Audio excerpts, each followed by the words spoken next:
want to talk about the students volunteering. Before I start my presentation, I have questions for you guys. How many of you have engaged in volunteering activities during the past year? Only one? Two? Okay. We have two people. So how many times? Probably about like 3 or 4 times. 3 or 4.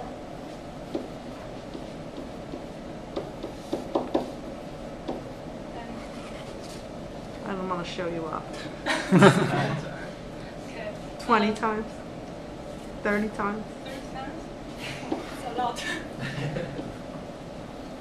And did you get this opportunity from VID University? No, I just did it through like. Some of them, yes. Some of them are through Ryder. No. Yes. So from the results, we can see only few people who did the volunteering stuff, and people can access few volunteer opportunities through Ryder University. As a current graduate student, I have seen only 2 volunteering invitations from Ryder University during the past 2 years. Some people may argue that colleges do not have to be responsible for offering such volunteering to students. But as students, we spend most of our time at campus, and especially those full-time students who live in campus. If we do not provide those opportunities, they cannot be aware of the volunteerism, and they will not take part in those activities. According to a 2003 Banner Research Group study, only 24% of young people ages from 20 to 38 volunteered at a non-profit in the week prior to the study. So by the end of our meeting, I hope that we will all recognize the problem and be inspired to take action to solve this problem.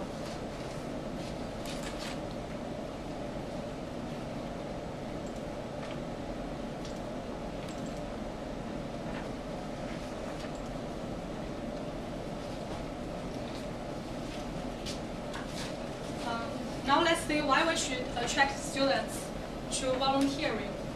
In today's busy world, young people do not seem to have much spare time to do volunteering work. According to VID, 20-something are busy people who fill hybrid schedules with demanding careers, hobbies, social activities, and diversions of all sorts. When all is said and done, they have very little time to do volunteer. Volunteer activities can bring benefits for both students and the society. According to World Volunteer Web, volunteerism is an important component of any strategy aimed at such areas as poverty reduction, sustainable development, social integration, in particularly overcoming social exclusion and discrimination. We all know that people live in poverty, they will feel excluded from the society, and the exclusion in turn leads to a cycle of poverty. So we should do something to help those people and let them know that we can improve their physical situation, and also we can let them know we care about them. Volunteer activities can also bring benefits for students, such as develop a sense of responsibility for the well-being of the social and communication and leadership skills. Now that you know why problem should be solved, then let's consider how this problem can be done.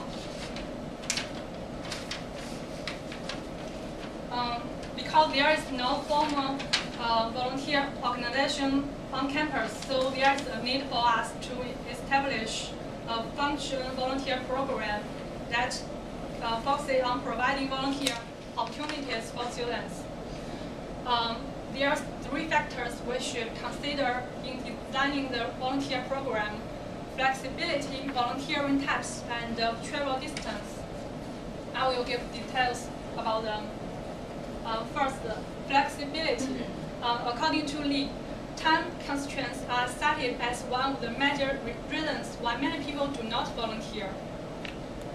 To avoid potential conflicts in schedule between students volunteering and other activities, we should ensure flexibility in volunteer schedule and let students choose the most suitable times for them to volunteer.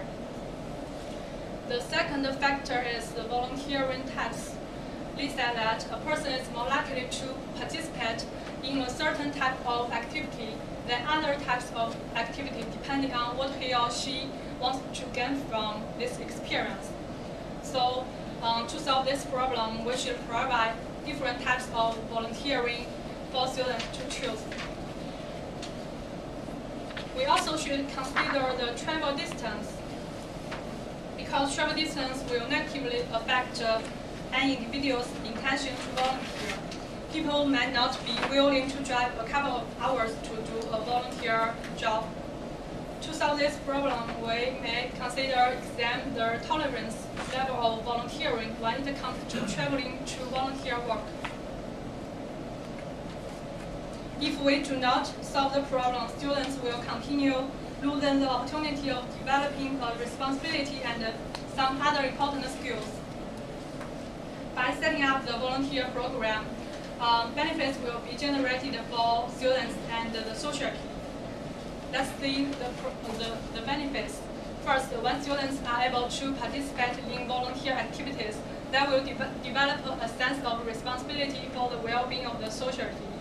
They are often able to develop a sense of autonomy and agency, and can help others to do the same. According to a study of a famous volunteer program in South America, the young volunteers feel that one of the most important skills they gained during their service was the ability to stand up and speak to other young people about critical issues. Also, volunteering can also provide young people with opportunities to develop their leadership skills. As one prominent businesswoman said about her experience of volunteers, these young people are leaders in their field. Many of them are also holding leadership positions in community forums because of their volunteer experience. In addition, volunteering is central to address many of the social issues associated with poverty and a lack of social integration. Now you all know the necessity of setting up a volunteer program at campus. I believe you all will support this idea. As I said above, there is a real need to establish a functional volunteer program at campus, because this can benefit both students and the society.